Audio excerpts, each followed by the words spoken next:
public sex offenders' personal information. Sex offense has long affected our society. According to the statistics from the Ministry of Interior, sex offense cases have increased by 15% since 2005 to 2011. Sex offense victims are mentally traumatized. Their symptoms include having recurring nightmares, fearing people with certain physical characteristics, and thinking themselves in danger of being assaulted all the time. Before we present our argument, we would like to define the term sex offenders. According to the Penal Code Section 212, sex offender is defined as having sexual intercourse against others' will. In our plan, we will only make public personal information of Tier 2 and Tier 3 sex offenders. Also, on the day of their release, they will be implanted with GPS tracking microchips. First of all, we would like to point out the harms in the current system. The current system only bulletin the number of sex offenders to the citizens at the police stations. Most of us would not walk into the police station to check that number and be aware of potential danger. Citizens cannot predict who the offenders are, which makes them less aware of danger. This current practice cannot arouse people's defensive awareness. We, the affirmative, are convinced that we should make the information public to increase public awareness.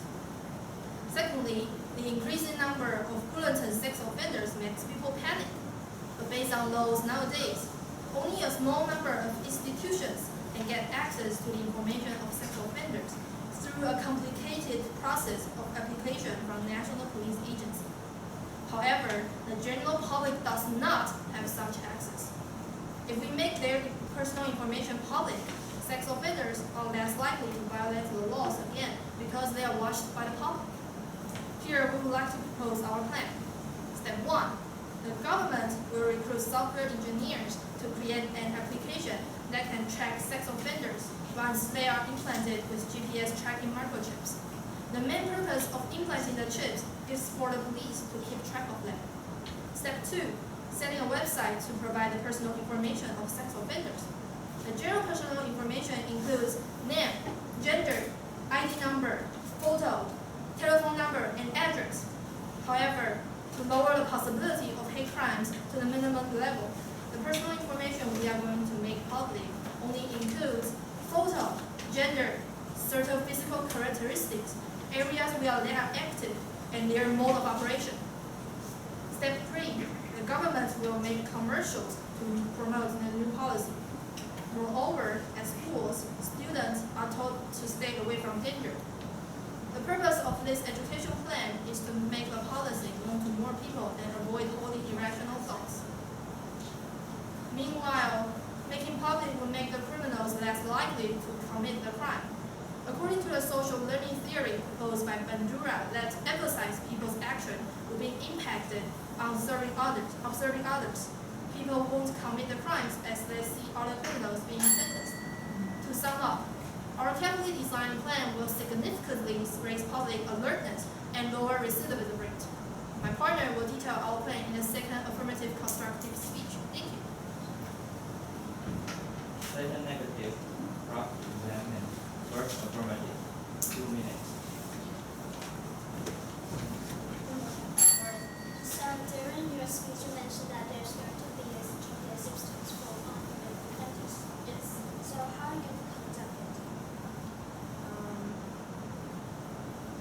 We implant the microchip in the ex-offender's body, and then it attached to a GPS monitor we put in the police stations to receive the GPS signals and calculate the coordinates. And do you agree it's actually similar to the current system which we have right now? It's called electronic monitor. However, the electronic monitor, we think there are defects with that. Okay, thank you. And you said you're going to increase public awareness. Yes.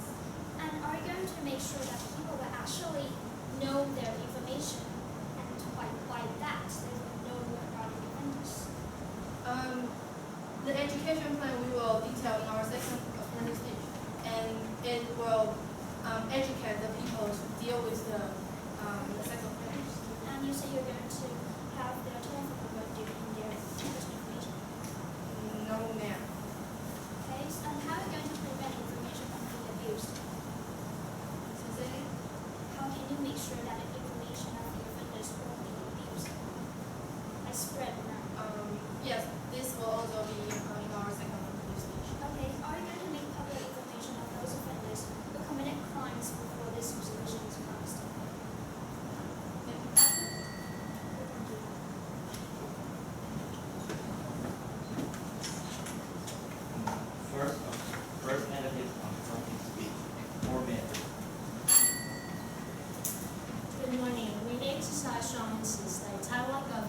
not make public sex offenders' personal information. First of all, I'd like to make a few refutations. Red Cross, the offense did not give us any evidence or during the consular speech that the information will not be abused.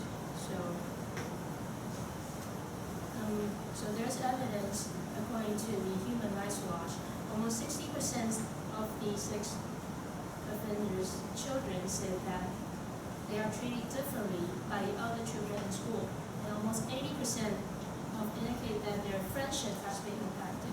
More than 60% of respondents said that a child has been treated differently by teachers, neighbors, and friends' parents. And more than 70% of the children has been stigmatized due to their parents' sex offender status. Therefore, the rights of the criminal, this publicity will affect not only violates the rights of the actual sex offender, but also their children who are innocent. And this alone leaves trauma and unreasonable punishment on them, as same as the victims that we from this side mentioned.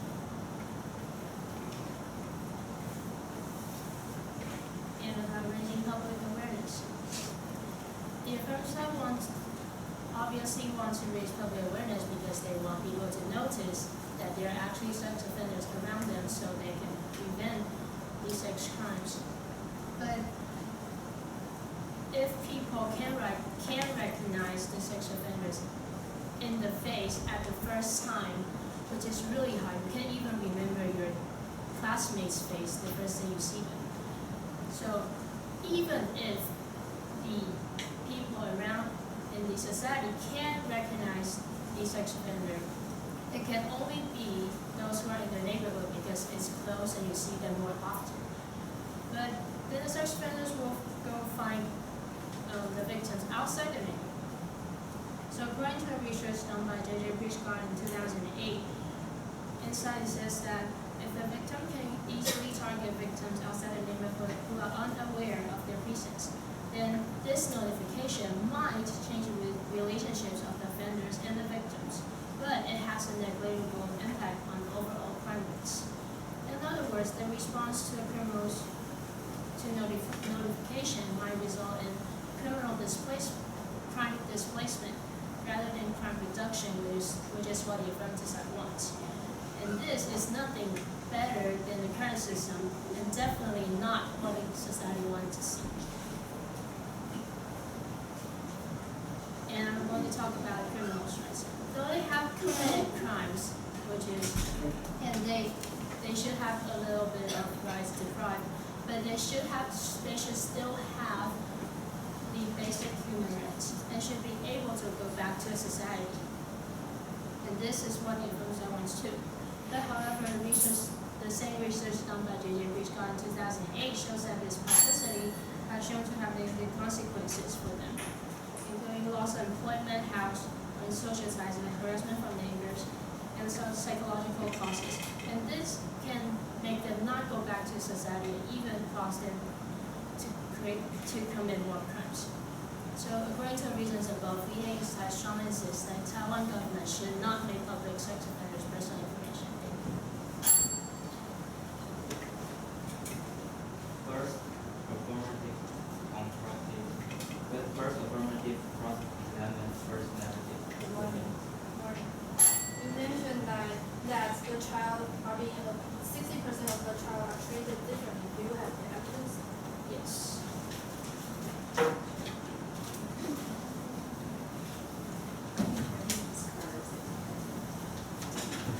And you mentioned that the human rights are being deprived.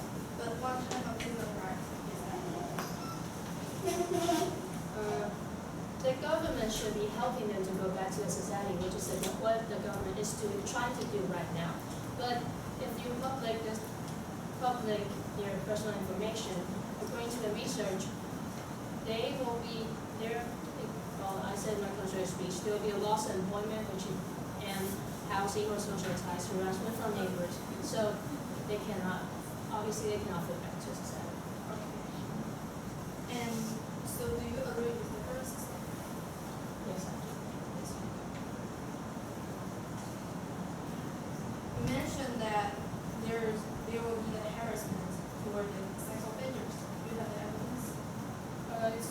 research that I mentioned. And you mentioned that the sex offenders can only be recognized in the neighborhood. But I think that the sex offenders are more likely to be recognized if they can be actually be recognized.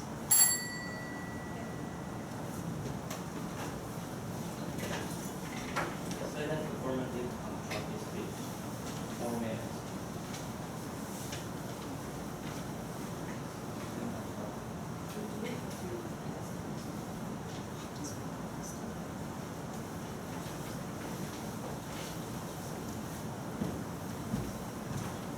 Good afternoon.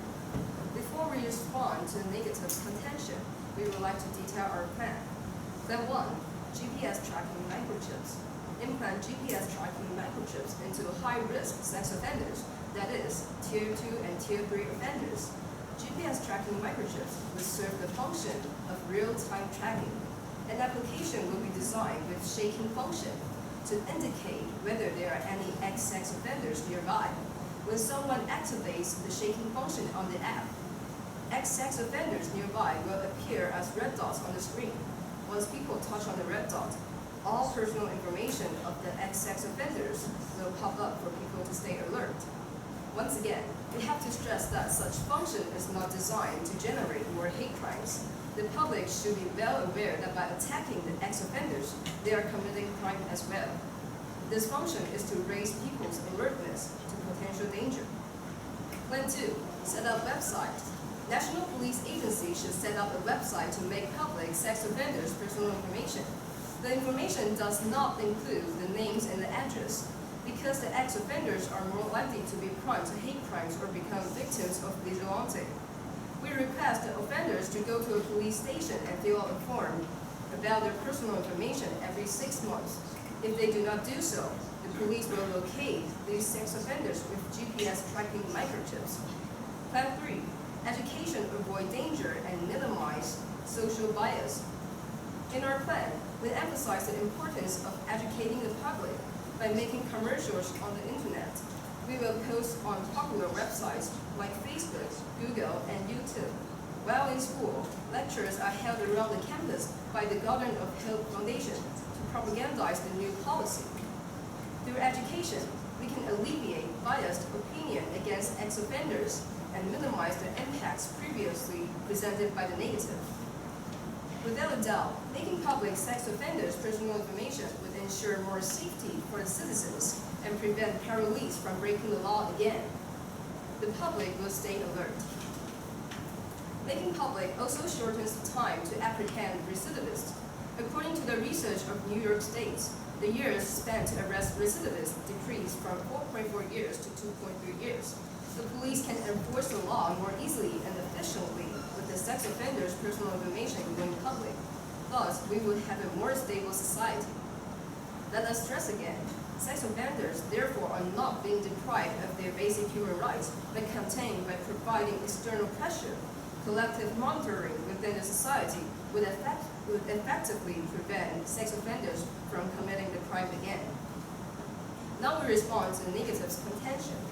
The negative claims that people can't remember offenders' face when they go on the website and see the pictures. But in our plans, we have the application which have the shaking function.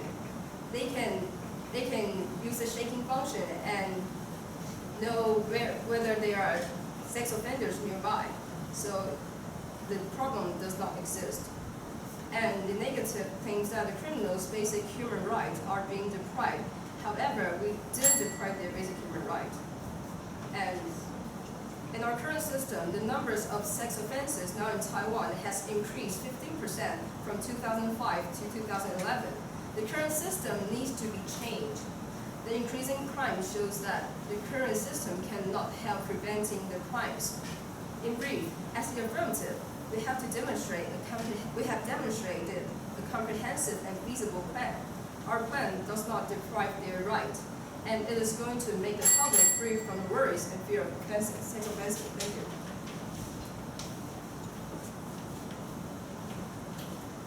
First, negative constructive plan, second,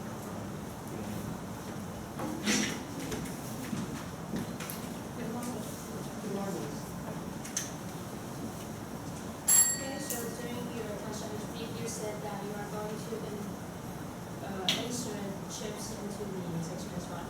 So what is the budget? Budget come from the Ministry of Justice. And how much is it?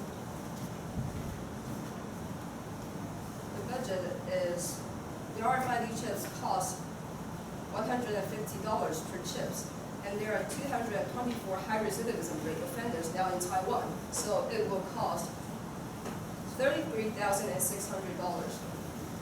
Okay, so about the app, does the people is providing the internet to have access to that? Do you have the evidence of how many percent of the people have access to the internet when they're on the road, when they're outside their houses? May I let us do a little Okay, survey? Thank you. Okay, so you said that even if they have the internet access, so they can know that there are sex offenders nearby. So but they still don't know who around them is a sex offender. So what can they do? What can they respond? Can they run? Or If they know there are sex offenders nearby, they will just avoid getting near of them. So that is not a problem. But do you agree that they don't know who they are because you did not have No. any pictures or? Yes, we do. In my constructive speech, the Okay, application, thank you. I got a point to make. Okay, thank you. So do In you our agree that making application, we public? have all personal information Okay, shown thank you, that. I know, thank you. So do you agree that making public sex offenders' personal information is a kind of punishment? No, that's not. Okay, thank you. So, are you going to erase the information after an amount of time? Okay, thank you. So do you agree, do you have evidence to show how many people are regular viewers of the government? There's a negative constructive speech. 4 minutes. Good morning. The negative side strongly insists that the Taiwan government should not make public sex offenders' personal information. First, we'd like to have some invitation for the affirmative side. First is that they mentioned they're going to insert the microchip into the body of the sex offender. However, though they contend that is not going to deprive human right, but actually injecting something into their body is the deprivation of their body rights. And actually, our current system, which is the EM we mentioned earlier, is actually working just fine because the third generation of EM is going to be conducted in just a few months. And it will monitor 24 hours a day, which is similar to the GPS system I mentioned. Also, the budget we spend on EM is actually 27 million NT dollars, according to the Ministry of Justice. And since we already spend money on EM, how are we going to have some more money to work on their GPS system? And plus, are we going to just abolish EM? And third is that I mentioned the recidivism rate in the US has increased. However, the states and Taiwan is two different countries, and we believe that with different environment and different strategy, we will have different results. And according to Ministry of Interior, our recidivism rate is actually 3% in sexual offense cases.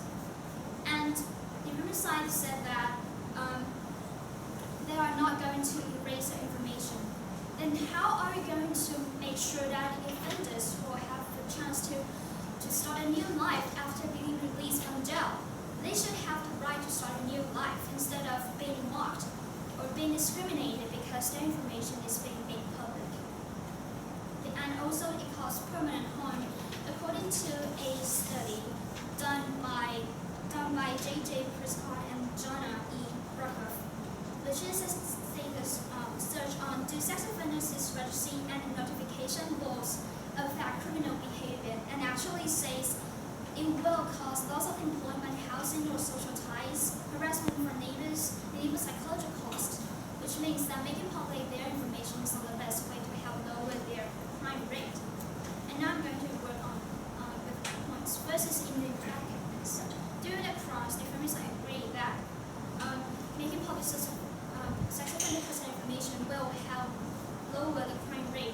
However, we believe that even though with their shaking app, we know the current location of the offenders, we still cannot remember the faces or their detailed information. Just imagine, according to the information from National Police Agency, Ministry of Interior, there are more than 10,000 cases of forcible rape here in Taiwan.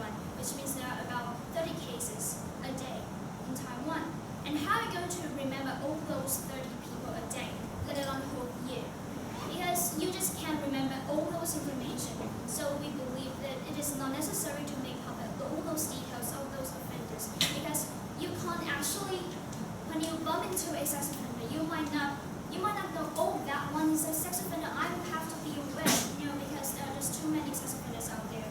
We believe that the current system is working just fine, because as we just mentioned, the third generation of PEM, and the punishment is enough. And actually, about those victims traumatized and criminals, we have Association for Victim Support, known as AVS, and it has conducted the plan since 1999, and we have great results on helping those victims working out of the trauma. So according to the reasons above, we strongly disagree with the resolution. Thank you. Affirmative. Cross amendment resonance. 2 minutes. Okay, do you agree with the current system? Can you clarify the system? Registry and visiting system. Yes. So do you know how much does it cost for doing that? Registry and visiting You system? mean the budget? Yes.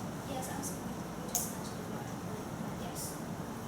And with your budget, we believe that it is actually not accurately counted because from what we have researched, it will actually cost more money than the side can anticipate.